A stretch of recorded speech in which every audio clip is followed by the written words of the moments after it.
함께 나눌 말씀은 고린도후서 4장 17절 말씀입니다.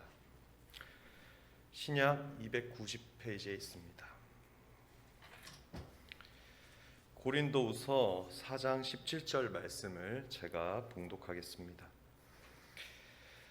우리가 잠시 받는 환난에 경한 것이 지극히 크고 영원한 영광에 중한 것을 우리에게 이루게 함이니. 아멘.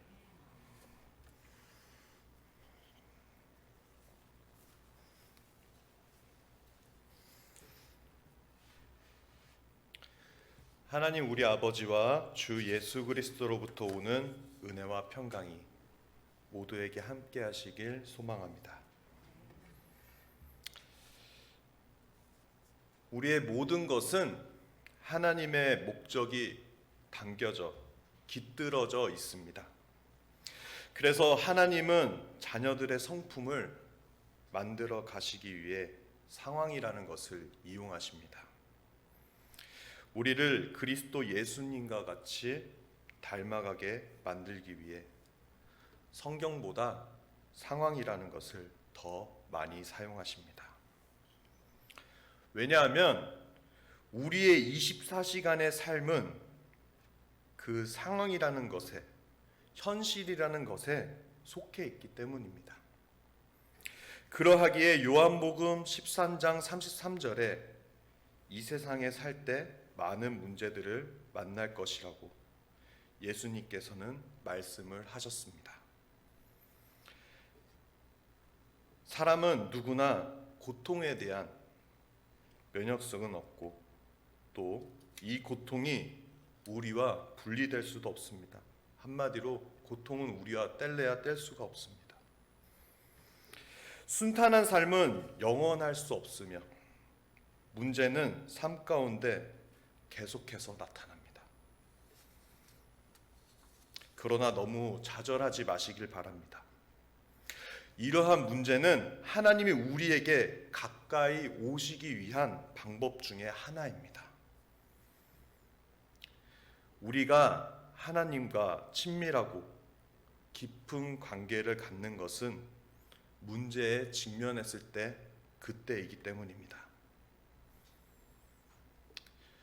우리의 마음이 무너지고 세상의 어떤 도움도 구할 데가 없고 아무것도 선택할 수 없고 신음조차도 내뱉기 힘든 그 고통 가운데서 우리의 마음은 하나님의 얼굴만을 향할 수 있기 때문입니다. 그리고 가장 솔직하고 마음에서 우러나오는 정직한 기도를 드리게 될 것입니다. 이것이 고통 가운데 다른 방법을 통해 배울 수 없는 하나님에 대해서 배우는 과정 중에 하나인 것입니다. 이러한 과정을 통해 우리는 감당하기 어려운 환난을 당하며 삶의 소망조차 없을 때 마음속에서는 사망 선고를 받았다고 느껴졌을 때 우리는 자신을 의지하지 않고 죽은 자를 살리시는, 죽은 자를 능히 살리시는 하나님을 의지하도록 깨닫게 되는 것입니다. 우리는 하나님만 있으면 된다는 사실을 우리가 가진 것이 하나님밖에 없을 때가 돼서야 깨닫기 때문입니다. 열린문 가족 여러분, 우리에게 닥치는 그런 문제는 어떤 문제도 하나님의 허락 없이는 절대 일어날 수 없습니다. 하나님의 자녀의 삶에 일어나는 모든 일은 여러분이 좋던, 여러분이 싫던 이미 하나님 아버지를 한번 거쳐 나간 것이기 때문입니다. 사탄 마귀나 다른 악인들이 이러한 문제를 악하게 사용하려 할 때에도 하나님은 그 모든 계략을 뛰어넘어서 그 모든 일들을 선으로 여러분을 위해 사용하십니다. 힘든 일이 있으십니까? 너무 좌절하지 마십시오. 주님께서 여러분의 그 상황을 누구보다도 더 잘 알고 계시며 여러분이 생각하는 해결과 최선의 상황을 뛰어넘어 더욱 하나님의 선, 더욱 하나님의 은혜를 명확하게 여러분에게 나타내실 것입니다. 그렇다면 우리가 고난과 역경을 어떻게 받아들이고 이겨내어 하나님의 목적, 하나님의 계획을 이루어 나갈지 오늘 함께 살펴보겠습니다. 첫 번째, 하나님의 계획은 항상 선하다는 것을 기억하시길 바랍니다. 하나님은 우리에게 가장 좋은 것이 무엇인지 잘 알고 계시며 우리가 가장 관심 있어 하는 것조차도 다 기억하고 계십니다. 창세기 50장 20절에 보면 요셉은 자신을 노예로 팔려고 한 형들에게 당신들은 나를 해하려 하였으나 하나님은 그것을 선으로 바꾸사라고 말하며 하나님의 계획은 항상 선하다는 것을 이미 이해하고 있었습니다. 히스기야는 자신의 생명을 위협하는 큰 질병에 대해서 이사야 38장 17절을 통해 다음과 같이 고백하였습니다. 내가 이런 고통을 겪는 것이 내게는 유익이었습니다.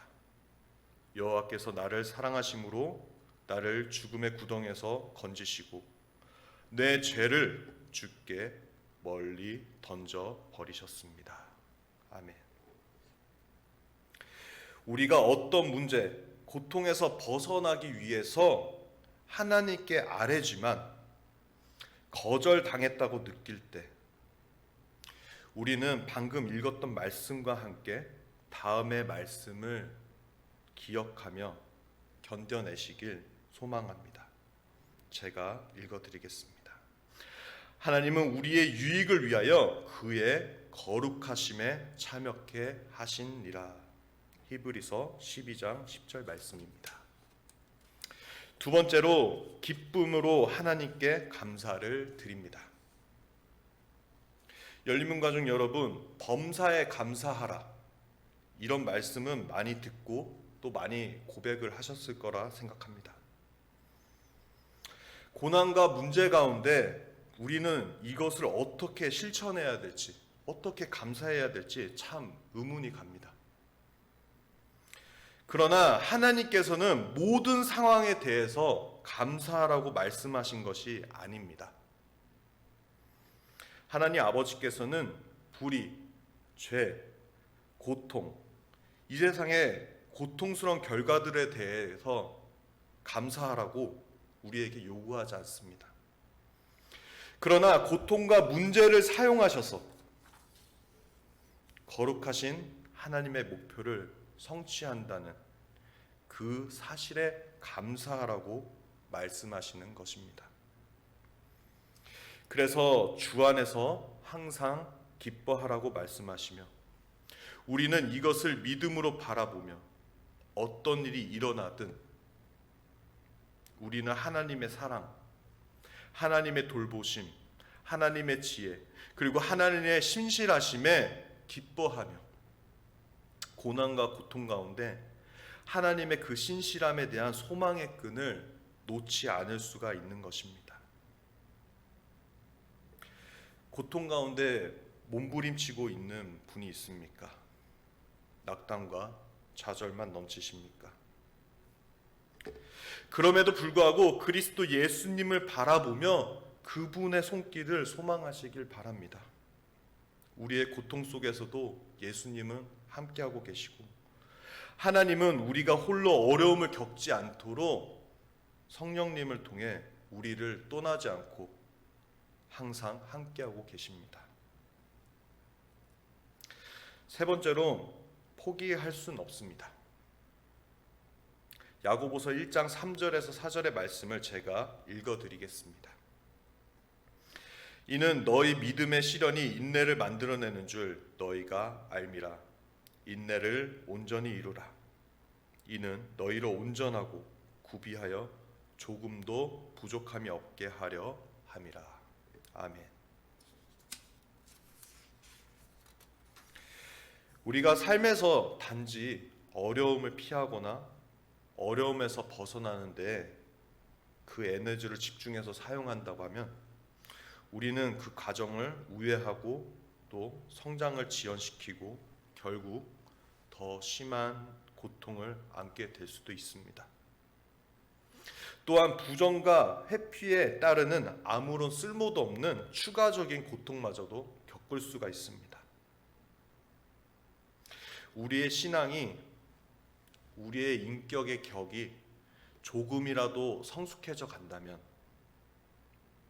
이 고통과 고난 가운데 주님의 위로에 대한 요청과 주님의 위로에 대한 그 요청과 더불어 더욱 하나님을, 더욱 예수님을 닮아가길, 배워가길 그 고난 가운데 소망하게 될 것입니다. 그러므로 이해할 수도 없고 목적도 없어 보이고 보이는 삶의 문제 가운데서 그런 상황 속에서 하나님이 일하시는 그 손길을 우리가 믿음으로 본다면 우리는 주님 안에서 조금 더 성장하고 성숙해져 가고 있다고 생각하시면 됩니다. 어려움을 겪고 있는 성도님들을 보면 때론 참 가슴이 아프고 안타까움을 말할 수가 없습니다. 솔직한 마음으로 모든 것이 하나님 뜻이 아니라 성도님들의 뜻대로 이루어지길 바랄 때도 있습니다. 그러나 이것은 하나님보다 얕은 저의 교만으로 포장한 사랑일 것입니다. 사랑이라는 단어를 써서 하나님의 사랑과 비교하는 것조차 죄송할 따름입니다. 그리고 영원한 삶을 단지 지금의 순간의 삶으로만 보는 저의 얕은 해안일 뿐입니다. 그러므로 지금 겪고 있는 힘든 상황들 속에서 투정도 부리고 원망도 할 수 있지만 하나님께서 나에게 이 상황을 통해 무엇을 배우기 원하시는지, 무엇을 품길 원하시는지 한번 살펴보길 원합니다. 그래서 하나님을 신뢰하여 옳은 일에 지속적으로 힘을 쓸 수 있기를 기도하겠습니다. 하나님이 우리들 한 명 한 명에게 가진 궁극적인 목적은 하나님의 아들 예수 그리스도와 같이 되는 것입니다. 하나님이 우리의 삶에서 발생하게 하신 모든 문제는 그 목적을 위한 것입니다. 예수님을 더욱 닮아가게 만들기 위한 것. 그러므로 하나님의 선하심을 기억하고 그 문제에 있어서 포기하지 않고 문제 해결을 넘어선 하나님의 그 깊은 계획에 대해서 감사와 기쁨으로 견뎌내시길 소망합니다. 그리하여 모든 지각에 뛰어나신 하나님의 평강이 그리스도 예수 안에서 우리들의 생각을 지켜주시길 기도하겠습니다. 아멘.